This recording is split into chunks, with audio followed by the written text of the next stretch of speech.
ఇవన్నీ నీకు ఎక్స్‌పీరియన్స్‌తో చేసావా అన్న? లేకపోతే ఇందులోకి రాగానే అవి నేర్చుకొని చేసినవా? లైక్ ఏది? నేనంటే ఇప్పుడు ఒక యాంకర్ చేసావు. నువ్వు యాక్టింగు ఇంట్రెస్ట్‌తో వచ్చేసావు. అంటే ఎక్కడైనా నేర్చుకొని వచ్చావా? లేదు. డైరెక్ట్‌గా మనకు వచ్చేసావు. డాన్స్ వచ్చు. డాన్స్ ద్వారానే యాక్టింగ్. వాళ్ళు ఇచ్చిన సీన్‌ని మనం ఎన్హాన్స్ చేసుకొని చూపిస్తున్నామా లేదా అనే ద్వారా యాక్టింగ్ వచ్చింది. యాక్టింగ్. దాని తర్వాత యాంకరింగ్. అవును. యాంకరింగ్ కూడా నీకు రాదు. వచ్చానా ముందు యాంకరింగ్? అంతకుముందు ఎప్పుడు చేయలేదు. అంతకుముందు ఎప్పుడు చేయలేదు. సో వాళ్ళు ఎప్పుడైతే పిలిచి ఇట్లా ఈ టీవీలో మేము టీవీ షో స్టార్ట్ చేస్తున్నాము, మీరు యాంకరింగ్ చేస్తారంటే నాకు ఎక్స్పీరియన్స్ లేదు అంటే మేము గైడ్ చేస్తాం మీరు రండి అన్నారు. సో అప్పుడు నేను జాబ్ చేస్తున్నాను. సో ఇది మంచి ఆపర్చునిటీ మనకు అని చెప్పేసి నేను వచ్చేసాను. నీ జర్నీలు మొత్తం అన్ని నాకు నీకు రానివే అలా జరుగుతూ ఉన్నాయి. అలా వస్తున్నా పోతున్నాయి. కానీ వచ్చిన దాన్ని మాత్రం నేను 100% ఎఫర్ట్స్ పెట్టి దాని మీద హోంవర్క్ చేసుకొని, ఫర్ ఎగ్జాంపుల్ యాంకరింగ్ అన్నప్పుడు ఓకే, ఆ టైంలో ఉన్న యాంకర్స్ ఎవరు, వాళ్ళు చేస్తున్న పద్ధతులు ఏంటి, మనం వాళ్ళకంటే డిఫరెంట్గా చేయాలంటే ఏం చేయాలి. సో ఇఫ్ యూ సీ యాంకరింగ్లో డాన్స్తో స్టార్ట్ చేసింది ఫస్ట్ మేమే. నేను నాతో పాటు ఇంకొక అమ్మాయి అలేఖ్య అని ఉండేది. సో ఇంట్రడక్షన్ షో స్టార్ట్ అవ్వాలి యాంకర్ది అన్నప్పుడు ఫస్ట్ ఇంట్రడక్షన్ వచ్చి ఒక డాన్స్ చేసి తర్వాత హాయ్ హలో నమస్తే welcome this is Abhinay Krishna. So ఆ స్టార్ట్ అనేది అక్కడి నుంచే స్టార్ట్ అయింది. దాని తర్వాత ఇప్పుడు వేరే వేరే యాంకర్స్ డాన్స్లు చేస్తూ మాట్లాడడం ఇవన్నీ తర్వాత వచ్చినాయి. కానీ అదొక ఓకే, అప్పుడు లేదు మేము కొత్తగా స్టార్ట్ చేయాలని ఒక యాంకర్గా ఇంకేం చేయొచ్చు, ఒక బ్రేక్ చెప్పేటప్పుడు ఎలా చెప్పొచ్చు. సో ఆ వర్క్ అయితే చేశాం.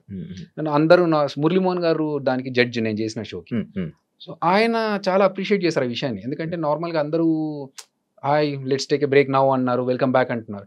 నేను అన్నాను సార్ ఇలా కాదు, నేను ఏదో కొత్తగా చేస్తేనే కదా నన్ను యాంకర్గా రికగ్నైజ్ చేస్తారు. ఓకే తింటున్నారా, తింటూనే ఉండండి, మీరు తిని చేయి కడుక్కునే లోపు మళ్ళీ వచ్చేస్తాం, యాడ్ చేద్దాం సార్. ఈ మాట చెప్పినప్పుడు మురళీమోహన్ గారు ఎపిసోడ్ టెలికాస్ట్లో చూస్తూ కరెక్ట్ నేను తింటున్న టైంలోనే వచ్చిందయ్యా నువ్వు చెప్పిన మాట, అరే భలే కనెక్ట్ అయ్యామే అనుకున్నాను అని. సో మనకు తెలుసు ఏ టైంలో ఈ ఎపిసోడ్ పడుతుంది, ఆ టైంలో జనాలు ఏం చేస్తూ ఉంటారు. హలో మాస్టరు ఏంటి అటు ఇటు చూస్తున్నారు, ఇక్కడ చూడండి సార్ మా ఎపిసోడ్లో బ్రేక్ తీసుకుంటున్నాం, ఈ గ్యాప్లో మీరు ఏమైనా చేసుకుంటే చేసుకొచ్చేసేయండి. ఇవన్నీ మీరు క్రియేట్ చేసి ఆఫ్ కోర్స్. సో అలా చేసి ఇవన్నీ చెప్తే వాళ్ళకి ఇది బాగుంది, కొత్తగా ఉంది, చేసుకోవచ్చు, కంటిన్యూ.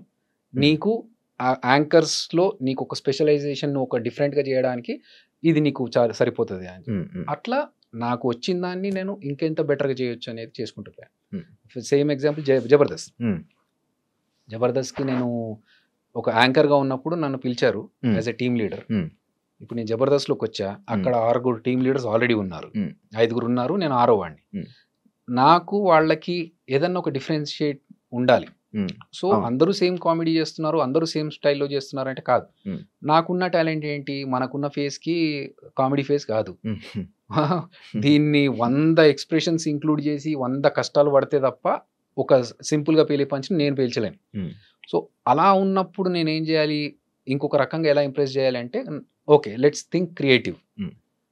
అట్లా ఆలోచించి జబర్దస్త్లో ఒక 10 క్రియేటివ్ థింగ్స్ నేను చేసినాయి నాకు గర్వంగా చెప్పుకోగలుగుతా. ఒకటి సెలబ్రిటీతో స్కిట్ చేయించడం ఫస్ట్ నేను చేశాను, తెలంగాణ శకుంతలమ్మతో చేసి.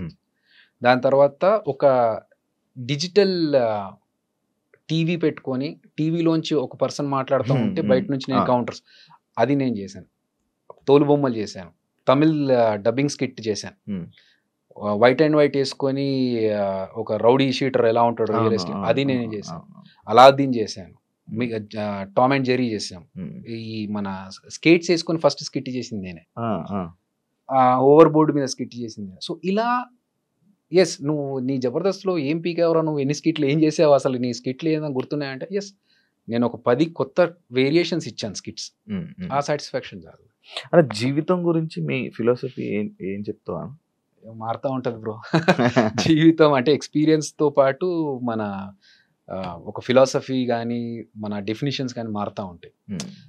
తెలిసిన వాళ్ళు ఎవరో టక్కున చనిపోయారు అనుకో, ఇంతే లైఫ్, ఎప్పుడు ఉంటామో ఎప్పుడు పోతామో తెలియదు, ఉన్న రోజులు కరెక్ట్గా ఉండాలి, హ్యాపీగా ఉండాలి, చేయాల్సినవన్నీ చేసేసుకోవాలి తొందరగా అనే ఒకటి ఉంటుంది. నేను మాత్రం ఫీల్ అయ్యేది ఏంటంటే మన వల్ల ఇంకొకటి బాధపడొద్దు. మనం వాడిని సంతోష పెట్టకున్నా పర్లేదు కానీ మన వల్ల ఇంకొకటి బాధపడకూడదు, ఇంకొకటి మోసం చేయకూడదు, అప్పు తీసుకోవద్దు ఎవరి దగ్గర. మన లైఫ్ మనం చేసుకుంటూ వెళ్ళిపోవాలి. అప్పు తీసుకోవడం తప్ప? నా విషయంలో తప్పు. ఎందుకు? అదొక బర్డెన్.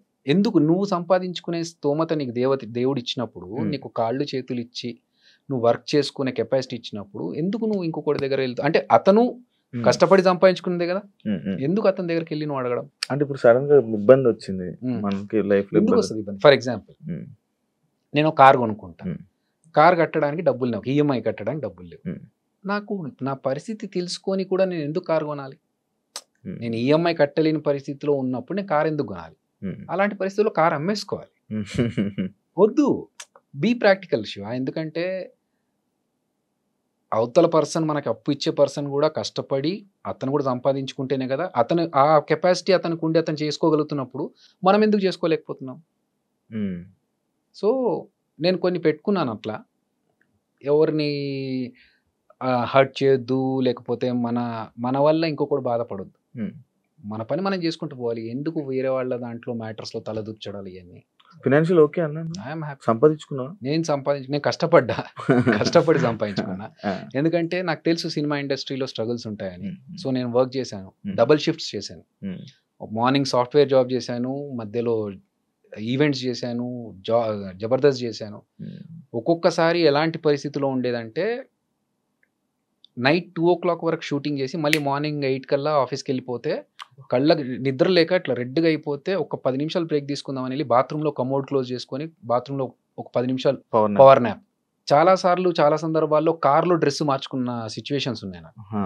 షూటింగ్ నుంచి ఆఫీస్కి వెళ్ళాలి, షూటింగ్ అయిపోయినాక హ్యాపీగా ఇంటికి వెళ్ళి పడుకోవచ్చు కదా, లేదు నేను ఆఫీస్కి వెళ్ళాలి. షూటింగ్లో మధ్యలో ఆగి షర్ట్ మార్చుకొని మళ్ళీ ఫార్మల్స్ వేసుకొని వెళ్ళి షూ వేసుకొని ఆఫీస్కి వెళ్ళేటప్పటికి మంచి నీట్గా దూకొని ఆఫీస్లోకి వెళ్ళిపోతాను. సో అది నాకు ఎవరో ఫ్రీగా ఇచ్చిన డబ్బు కాదు, నేను కష్టపడి డబల్ షిఫ్ట్లు, ట్రిపుల్ షిఫ్ట్లు చేసుకుంటూ ఒకసారి ఇక్కడ చేసుకొని మళ్ళీ అక్కడికి వెళ్ళి okay, that's okay, because we are not working for free. So డబ్బులు వస్తున్నప్పుడు మనం కష్టపడడంలో తప్పలేదుగా. అలా ఫైనాన్షియల్గా నాకు నేను జబర్దస్త్లో రాకముందే నువ్వు కొనుక్కుండే, నేను కొనుక్కుంది. సూపర్.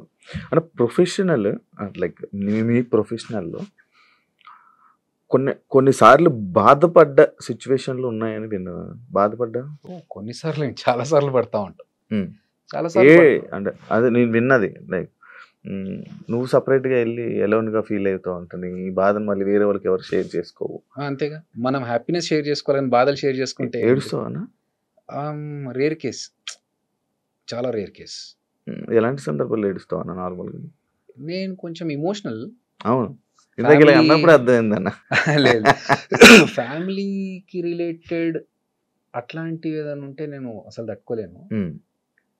అదర్వైజ్ నేను ఒక చిన్న ఇన్సిడెంట్ చెప్తాయి, మంచి క్వశ్చన్ అడిగిన దానికి నేను ఒక ఇన్సిడెంట్ చెప్తాను. చేతికి నాకు 15 కుట్లు పడ్డాయి.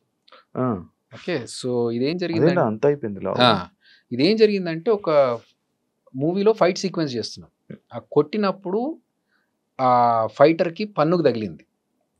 తగలడం వల్ల ఇది కట్ అయిపోయి ఇది ఇంత వాచిపోయింది, అప్పుడే బ్లడ్ బ్లీడ్ అవుతా ఉంది, ఇది కట్ అయిపోయింది.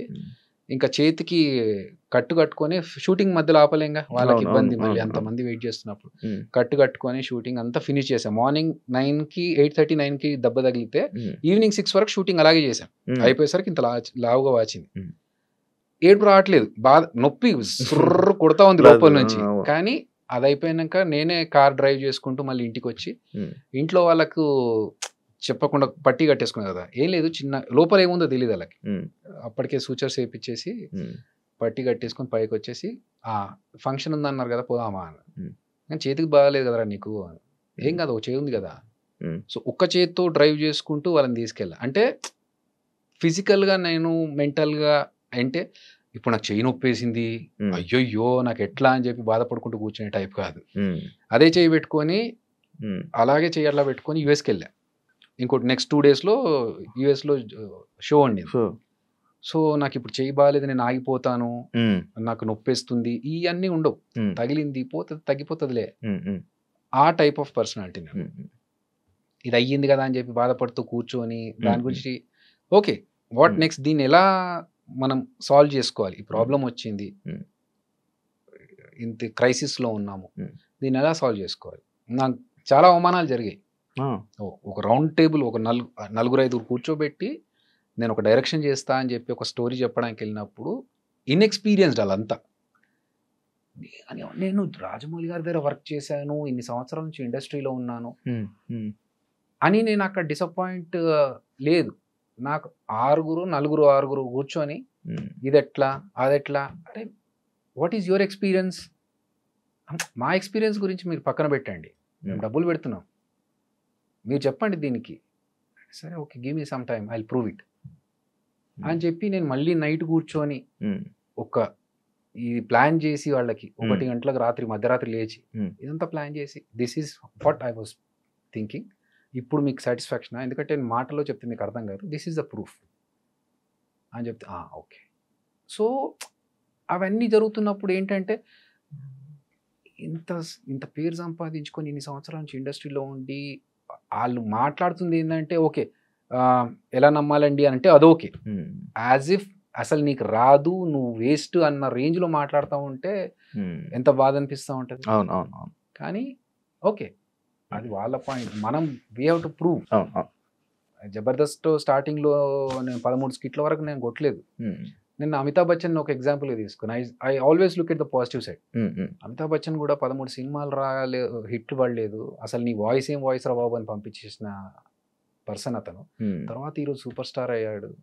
మనం ఎందుకు పక్కనే బాధపడి వెళ్ళిపోవాలి, లెట్స్ ప్రూవ్ అని చెప్పేసి ఒక స్కిట్ కష్టపడి బాగా చేసి కొడితే సూపర్ ఇంకా వెళ్ళిపోదాం చాలే అనుకున్నా. మళ్ళీ ఇంగ్లీష్లో ఒక సేయింగ్ ఉంది, మనం సెకండ్ది కొట్టలేకపోతే ఫస్ట్ది ఫ్లూక్లు వచ్చిందిరా, ఆయన వెళ్ళిపోతున్నాడు కాబట్టి ఇచ్చినట్టున్నారులే అని అంటారు. వద్దు చేసి చూపిద్దామని చెప్పి మళ్ళీ సెకండ్ స్కిట్ కొట్టా. ఇంకా దాని తర్వాత మెల్లమెల్లగా ఓకే నాకు ప్యాటర్న్ అర్థమయ్యి, సో అలా ప్రాబ్లం వచ్చినప్పుడు దాని గురించి బాధపడే కంటే దీన్ని ఎట్లా సాల్వ్ చేసుకోవాలి, what is the next step అని ఆలోచిస్తాను. చాలా సార్లు అవమానాలు జరుగుతూ ఉంటాయి కానీ ఏడ్చుకునేంత ఇదైతే కాదు, నేను బాధపడను అట్లా. ఓకే.